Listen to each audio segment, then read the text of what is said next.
We're here at the 28th annual Salute to Centenarians, and you know, the seniors gathered here have seen so much over their lifetimes and have so much to offer, and we're going to get some of their wisdom as we celebrate DC's centenarians.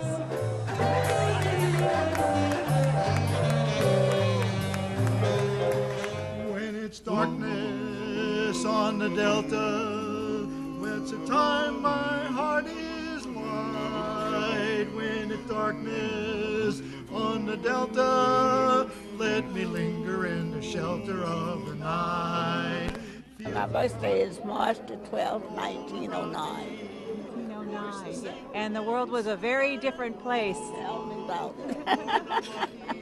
And I know you've seen so many changes, but when you look at the world in 2014, what stands out to you as the biggest change? The biggest change to me seemed like the kids doesn't obey the parents like they did when I come. I have two of them myself, so I know what you're saying. I'm very much glad to be alive because in my wildest dream I never thought that a black man would become president of the United States. It is a wonderful experience for me and for all other people, black and white. And I'm one of 9 children. There were 9 in my family. I was the third, and I had 6 I had to take care of almost all my life. So I believe in taking care of old and young, sharing everything. I believe in sharing and helping people. That's what I put my longevity to. I met quite a few of the knowns and people like Duke Ellington and Billie Holiday, Ella Fitzgerald. That was my era. What's your advice to young people about living a long, vibrant life? That's it. Eat the right food in the right amount and plenty of exercise. I didn't do anything that, according to man's rules, like drink a lot of water, eat vegetables, and get plenty of exercise. I think my inner spirit did it for me.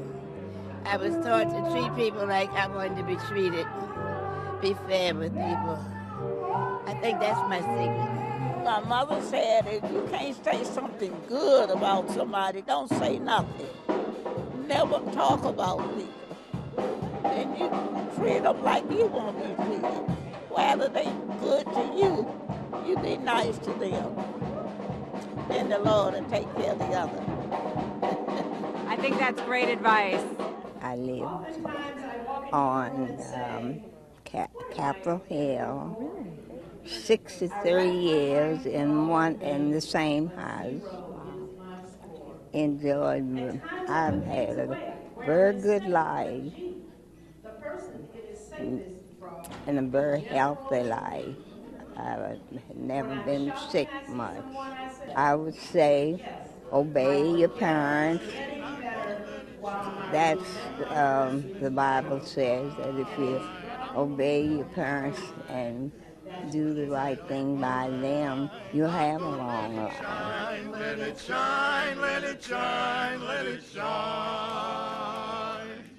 I've got a home in glory land that outshines the sun. I've got a home in glory land that outshines the sun. I've got a home in glory land that outshines the sun, way beyond the blue. We have approximately 300 centenarians in the District of Columbia, and this is an opportunity to honor them on an annual basis. This is the 28th annual Salute to Centenarians. But we understand that so many individuals need long-term care services and supports, and those individuals end up in nursing homes in certain instances.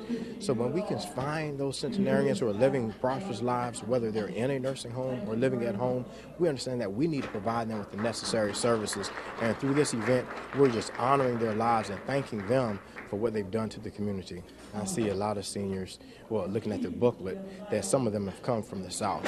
And so just to look at their struggle and understand their struggle and going through, of course, later in life, the civil rights era, and understanding that it was not an easy journey for them. So we have a lot to learn from them, from their journey, and understand that, hey, with the younger generation wanting to give up when they are faced with obstacles, but understanding that, hey, from their trials and their tribulations, they've made it to at least 100 years of age. So we have a lot to learn from them and to gain their wisdom.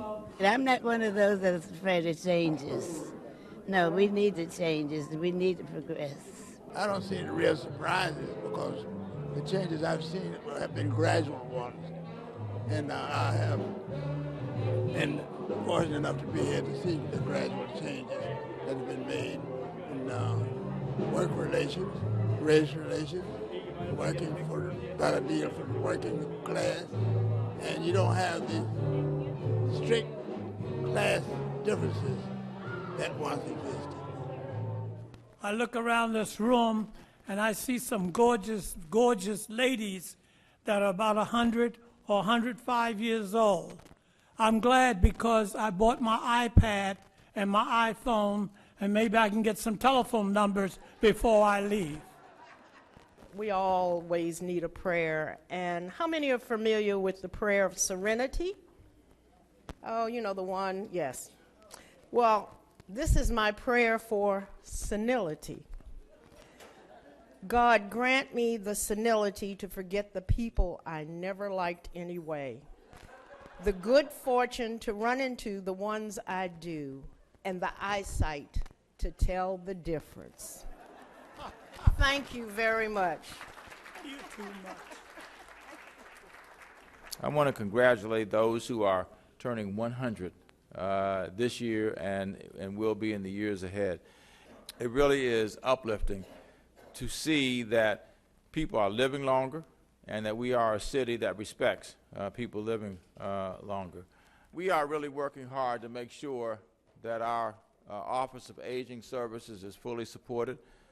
We have increased the transportation budget quite substantially. I think we've gone from $2.4 million to $6 million for our transportation budget, so that people are not stuck where they live, that you have a chance to get out, do things, and be as much a part of the city as you would like to be.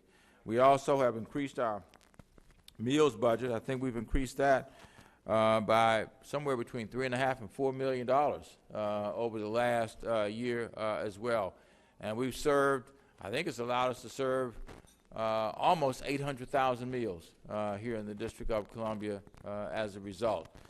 What you're going to see in the years ahead is a city whose doors are wide open to people no matter what age they may be. And frankly, I hope that we get to the point where there are so many people who are turning 100 in the District of Columbia, we'll have to go down to Constitution Hall and have the event down there, that we won't be able to get into a hotel dining room or Gallaudet or whatever the case may be, because we will have so many folks who are turning 100 that it will be difficult to find a place big enough to be able to accommodate us.